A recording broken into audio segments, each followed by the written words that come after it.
Dear students, I welcome you all in my lecture series on digital signal processing. This is lecture 6 of this series, and in this lecture I have planned to describe the block diagram representation of discrete time systems.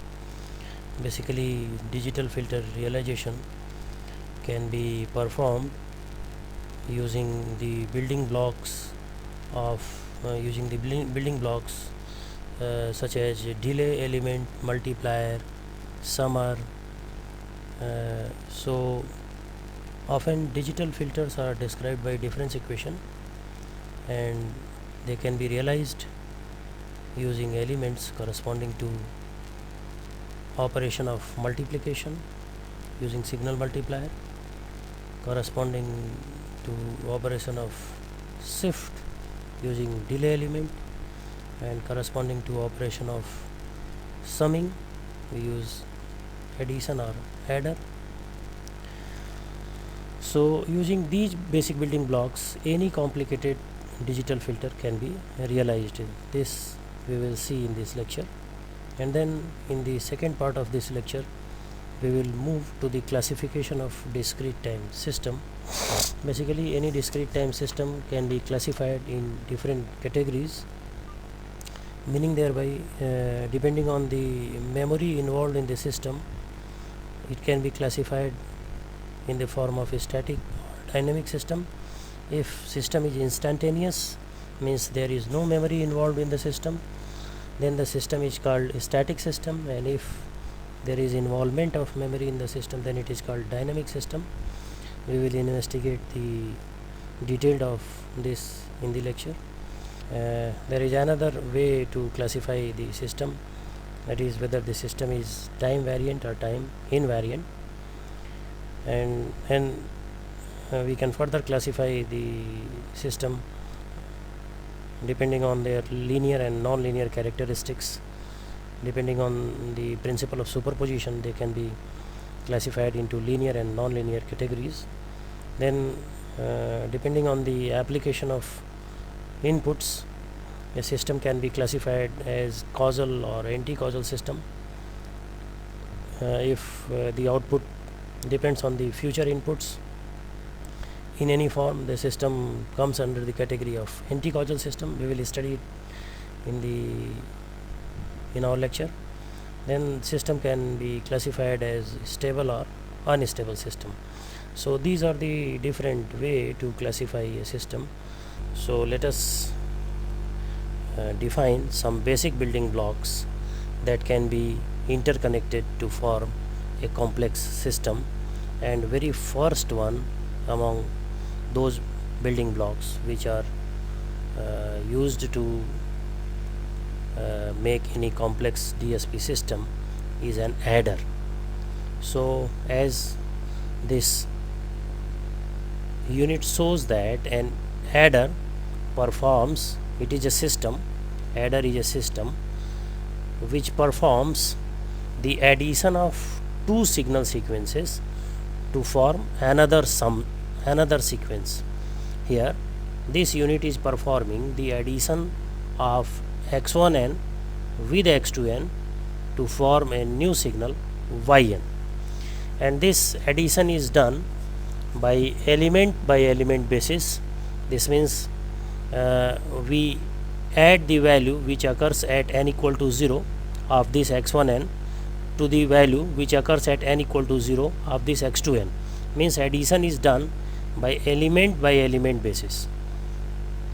Okay, so if suppose this is the sample taken over here, it attains a value, say x1n equals to, say it is 0, 1, 2, 3 and 4, and at any other place it is 0, and x2n takes the value, say it takes the value 4, 3, 2, 1 and 0, like this. Then what will be the value of yn, which is equal to x1n plus x2n? So these values, this is origin, these values they will be added element by element, means the value which is occurring at n is equal to 0 they will be added. The value which is occurring at n is equal to 1, they will be added, and value which is occurring at n is equal to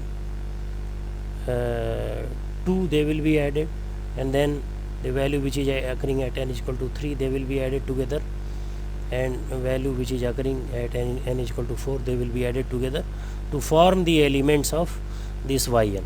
So what will be the resultant yn? If you see, this will be 4, this is 4 at n is equal to 1, 4 at n is equal to 2, and 4 at n is equal to 3, and 4 at n is equal to 4, and at any other n it is attaining a value 0. So this is the resultant of this adder, and it is to be mentioned over here that the addition operation is memoryless. The addition operation itself is memoryless, means this unit does not involve any memory in its realization. This adder unit does not involve any memory in its realization. Now a second unit is a constant multiplier or a scalar multiplier. A constant multiplier. What this unit does, that it simply multiply a scale factor on the applied input xn. So suppose if xn input is applied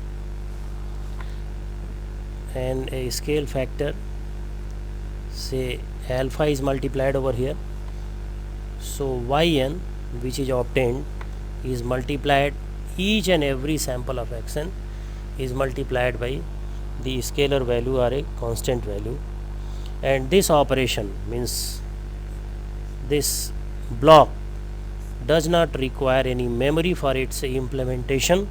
So this operation is also a memoryless operation. This is also a memoryless operation. Then the third block which is used in the realization of any DSP system is a signal multiplier. A signal multiplier. In fact, what this block does is shown in this figure.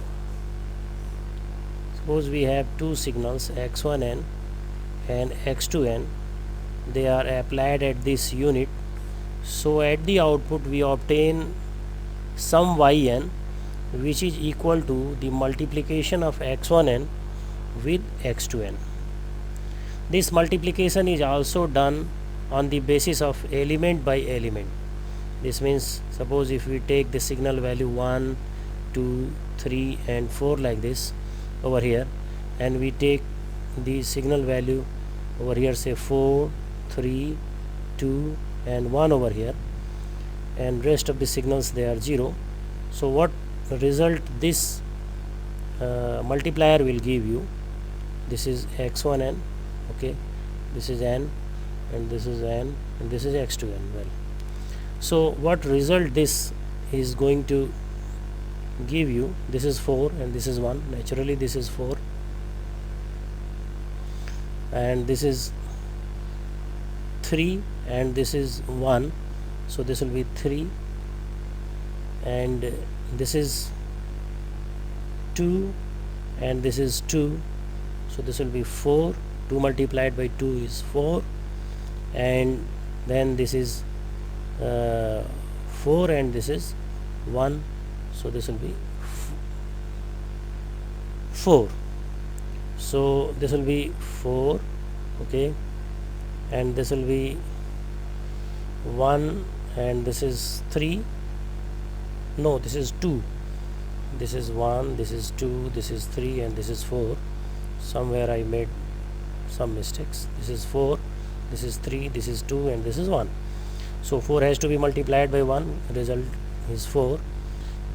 2 has to be multiplied by 3, so result is 6. Result is 6. This is 6. 3 has to be multiplied by 2, result is 6. Well, now it is correct. Result is 6. And 4 multiplied by 1, result is 4. Now this is the resultant sequence. Earlier I made some mistakes. So this is the resultant sequence obtained from the output of multiplier. So multiplication is also done on element by element basis, and this operation, this block, is also memoryless.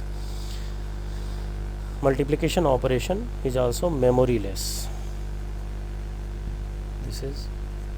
This means this block does not require any memory for its realization. Now a unit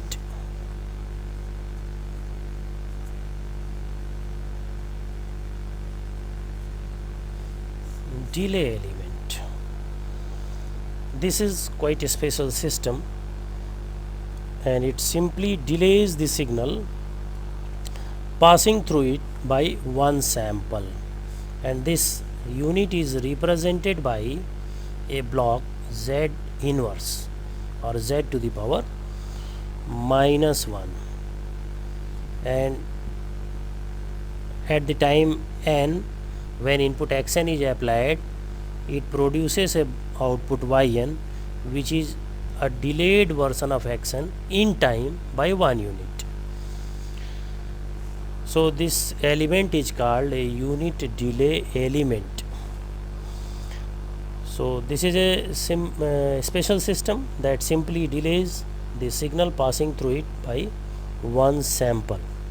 And what this figure shows, that if suppose the input signal xn is applied and we are obtaining the output xn minus 1, in fact this sample xn minus 1 is stored in memory, and it was stored in memory at the time, say, n minus 1, and it is recalled at the time n. It is recalled in the system at time n to form yn, which is equal to xn minus 1. So this is the building block which is which requires memory, and this is not a memoryless element. This in fact is a memory. And how it is implemented, the things means xn minus 1 is stored somewhere in the memory, and similarly if suppose the output was not only xn minus 1 but xn minus 2, so xn minus 2 will also be stored somewhere in the memory, and they will be recalled at this time. So for this we need 2 unit of delay, and for this we need for this we need 1 unit of delay, and for this we need 2 unit of delay. So this way this system is implemented. Then a unit advance element. A unit advance element.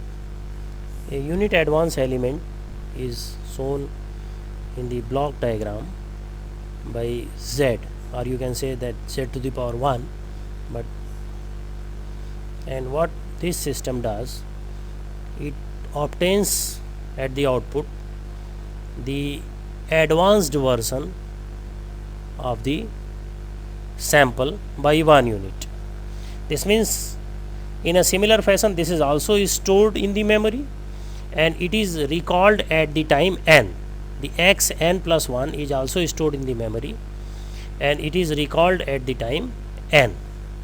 And this is possible only if the applied input is recorded. This means implementation of this system is possible only in recorded signal, only with recorded signal.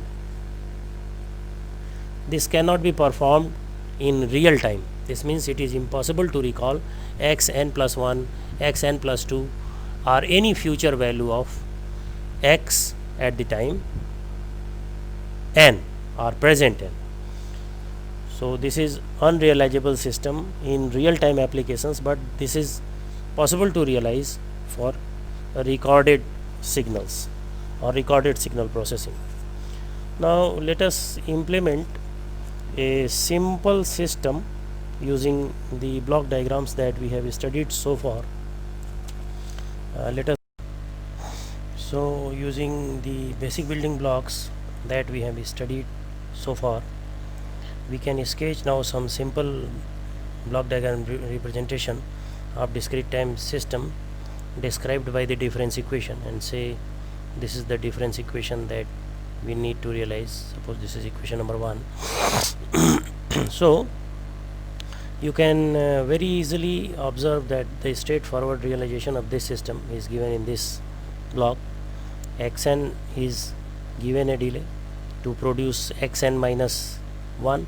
This means the previous value of input is recalled at this point of time, and it is multiplied by a scalar 0.5, which is written in the expression, and input itself is multiplied by a scalar 0.5, and they both are added to obtain this part of the equation. So this sub part is realized over here, and now the output, previous output, is recalled at the time n.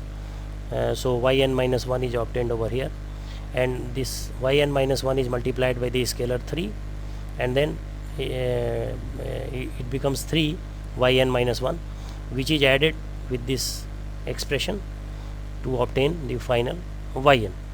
So this way we can realize any complex system using these simple blocks, and this can be further simplified to reduce the number of scalar multiplier, or it can further be simplified to reduce the number of delay elements as well.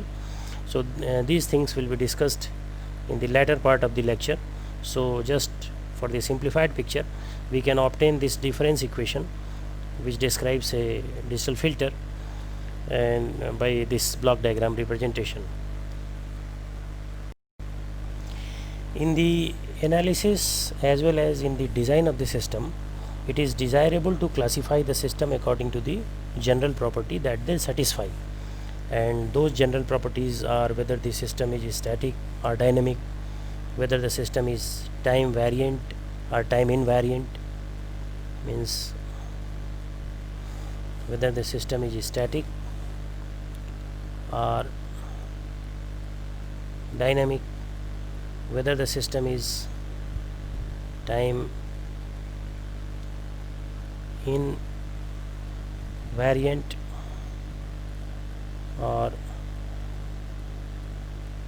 time variant, whether the system is linear or non-linear,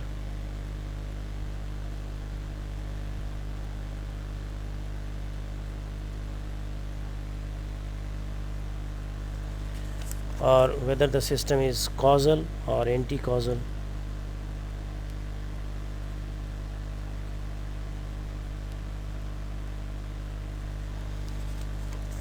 whether the system is stable, BIBO is stable or unstable system.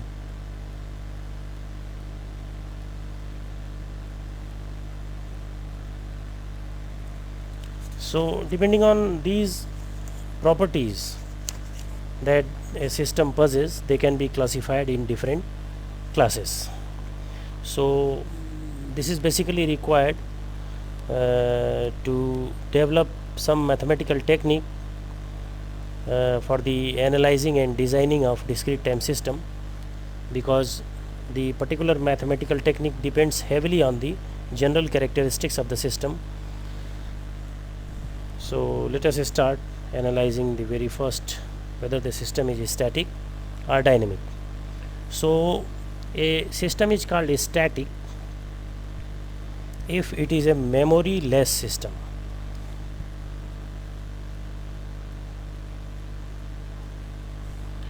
This means the output at any instant n depends only on the input applied at that instant, maximum on the inputs applied at that instant.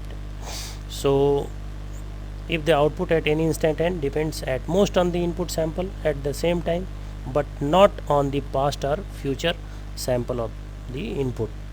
So output is not the function of past or future sample of the input. This means the system does not have any kind of memory.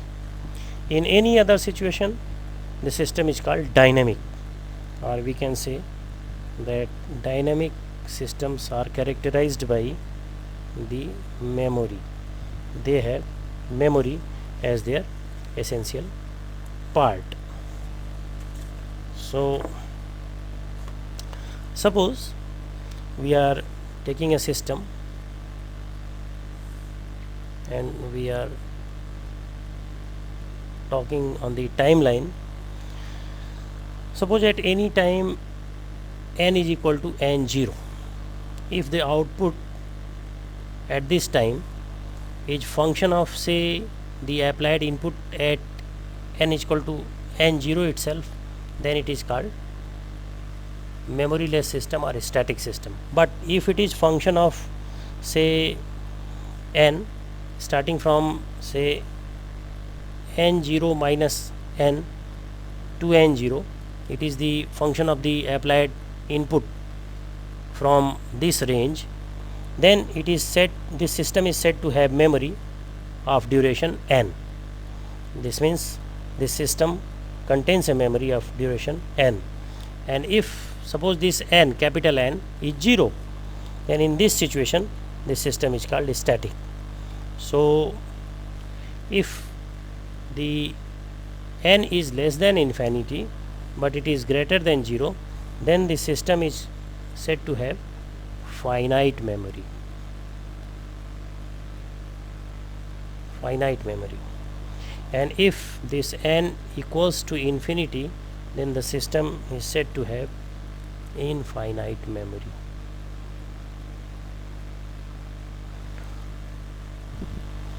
So let us understand it by taking some input output equation. Suppose yn is described by some alpha xn. In this situation, the output at any time n is function on the applied input at that time.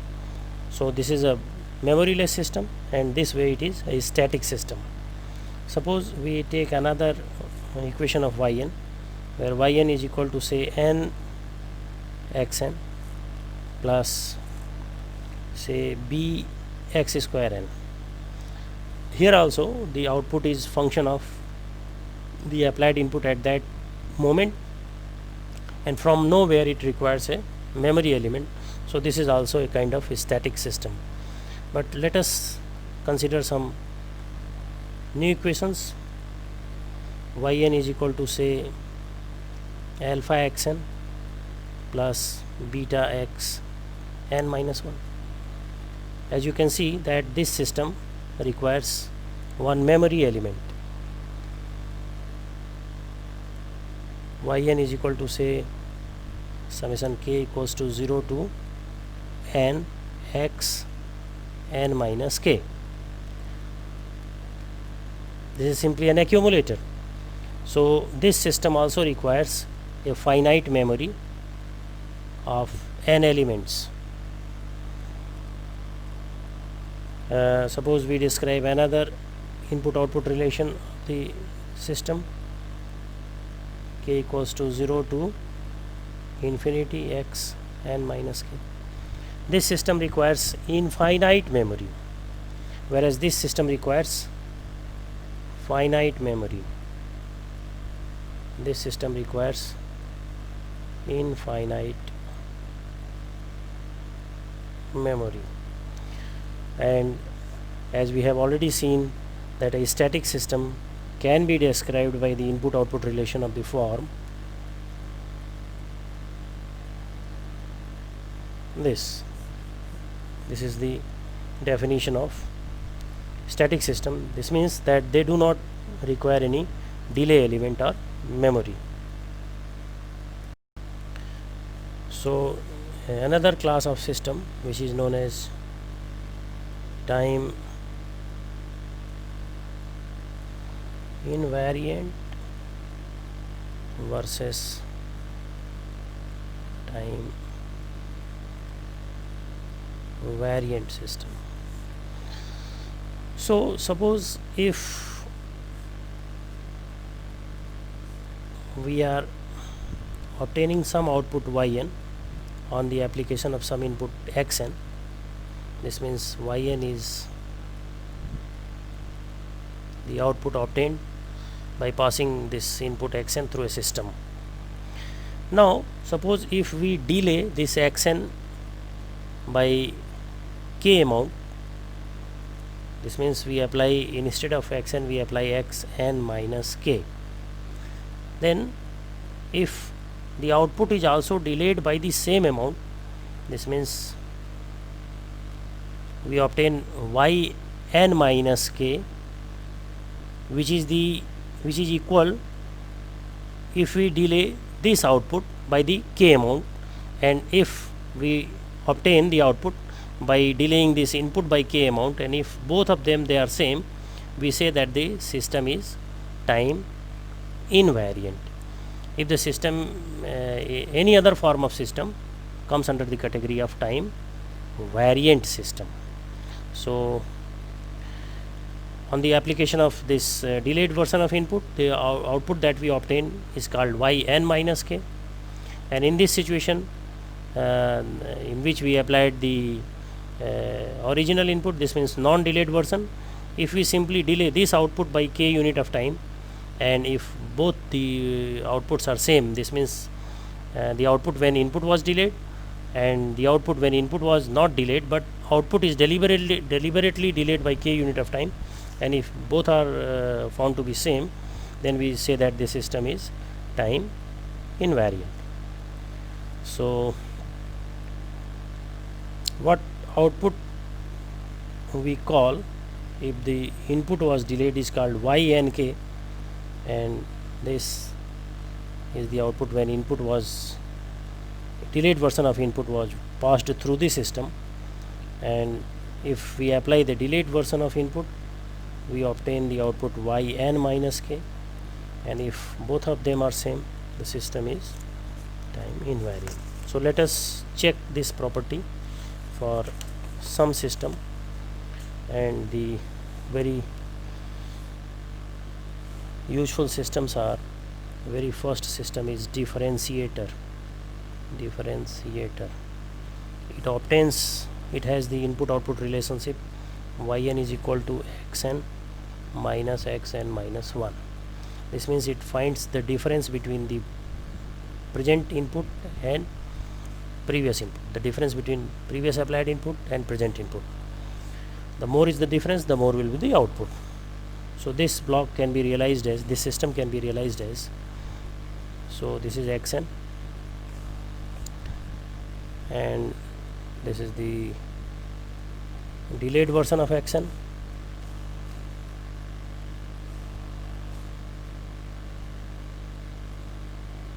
and its phase reversed version, this means minus x and minus 1, they both are added to obtain yn. Well, this is yn. So this is the block diagram of differentiator. We have to check whether it is time invariant or time variant. So to check this, what we do, we first apply the delayed version of the input to this system, and we see what is the what output is obtained. So if we apply the delayed version of the input, naturally x n minus k will reach over here, and x n minus k minus 1 will reach over here, and here we will obtain x n minus k minus x n minus k minus 1. And what was obtained when we had applied the undelayed version of the input? We simply obtained xn minus xn minus 1. If we give a shift of k amount to this output, we obtain y n minus k. This output is called y n k, and if we shift this yn to by k amount, this is called yn minus k. So this will be also n xn minus k minus x n minus k minus 1. So both of them, they are found to be same.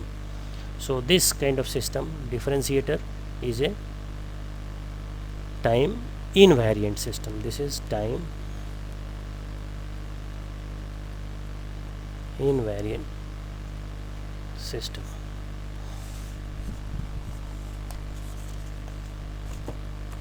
Now we will check the time invariance property for another system which is known as time multiplier. So time multiplier is a system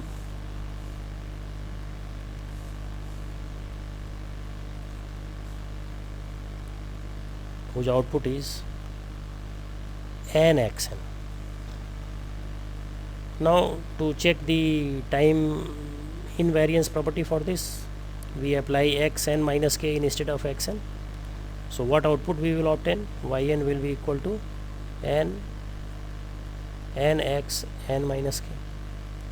But if we wish to shift the obtained output when it was obtained with undelayed version of the input, if we shift this output, this will be equal to y n minus k. This we can say that this is y n comma k. This is y n minus k, and it will be equal to n minus k x n minus k. So naturally both the equations, say equation number 1 and equation number 2, they are not equal. So this system comes under the category of time variant system.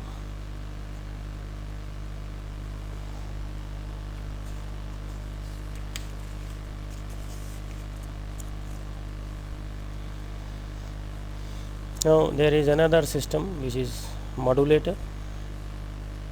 So if we check for this system, what modulator does, we have the input signal and we have the carrier signal. Say cos omega 0 n is the carrier. So at the output of this we obtain yn equals to xn cos omega 0 n. So let us check for the time invariance of this system. If we apply the shifted version of the input, we obtain the shifted version of the output like this. This will be equal to x n minus k cos omega 0 n. But if we shift the output itself by k unit of time, it is y yes, this is called yn comma k. This is yn comma k. Yn when input was shifted by k unit of time. But if we shift the yn itself, it will be yn minus k, and this will be equal to x n minus k cos omega 0 n minus k. So naturally these two equations are not equal. They are not equal. So equation number 1 and equation number 2, they are not equal.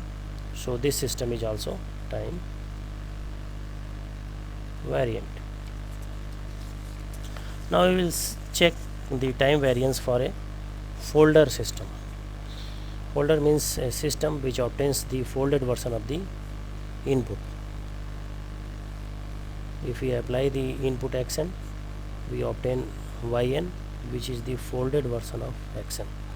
We will give shift to this and we will check whether it is time variant or time invariant. So suppose we apply the shifted version of the input x n minus k, and if we transform this, we pass this signal through system, what output we obtain is called yn when input was shifted.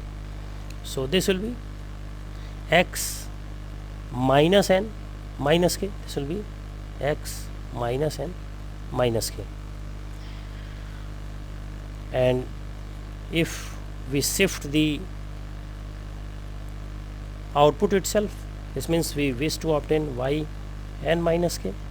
It will be equal to x minus n plus k. So here, as you simply note down, there's this y n k and y n minus k, they are not equal. So this system is also a time variant system. This you can very easily establish by taking an example also. The time invariance property of a system, which is known as folder, can easily be understood by taking an example like this. Here we are applying an input which is taking a value 1 at instant minus 2, 2 at minus 1, 3 at 0, and 4 at 1, and 5 at 2. So if we apply this input to this system, which gives the folded version at the output, so the output will simply be a folded version of the applied input. Output will look like something like this. Now if we simply shift the input and then we see what will be the output. Suppose if simply we shift the input by 2 unit of time, x n minus 2. So x n minus 2 will be naturally 1, 2, 3, 4, 5, and this will be the origin. So the plot of this will be, graphical representation will be like this: 1, 2, 3, 4, and 5. So this is x n minus 2, and this is n. This is 0, 1, 2, 3, 4. This way. This is 1, 2, 3, 4, 5 strength at a particular time. And if we apply this input to the same system, the system simply obtains the folded version of the applied input. So the output will be simply 1, 2, 3, 4, and 5. So this output is called y n comma 2 if the input was shifted by 2 unit of time. Now we will observe what will be the shape of output if the output itself is shifted by 2 unit of time. This means y n minus 2. What will be the shape of that y n minus 2? So this is y n, and if we shift it by 2 unit of time, so what will be this shape? You can simply observe that this will be 5, 4, 3, 2, 1 like this. So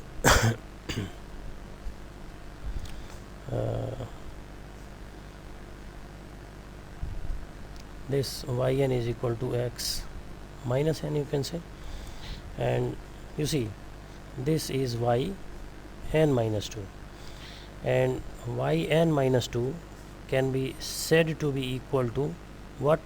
Y, this is equal to x minus n plus 2. This is x minus n plus 2. If this x minus n is shifted by this amount, then we obtain this plot. And this, when shifted input was applied, this is equal to x minus n and minus 2, x minus n minus 2. So both the shapes are not equal. This means this graph and this plot, if we say this to be plot number 1 and this we say to be plot number 2, they are not the same. Therefore this system is called time variant system. So let us stop this lecture over here. We will continue the remaining part of this lecture in lecture number 7. Thanks for viewing.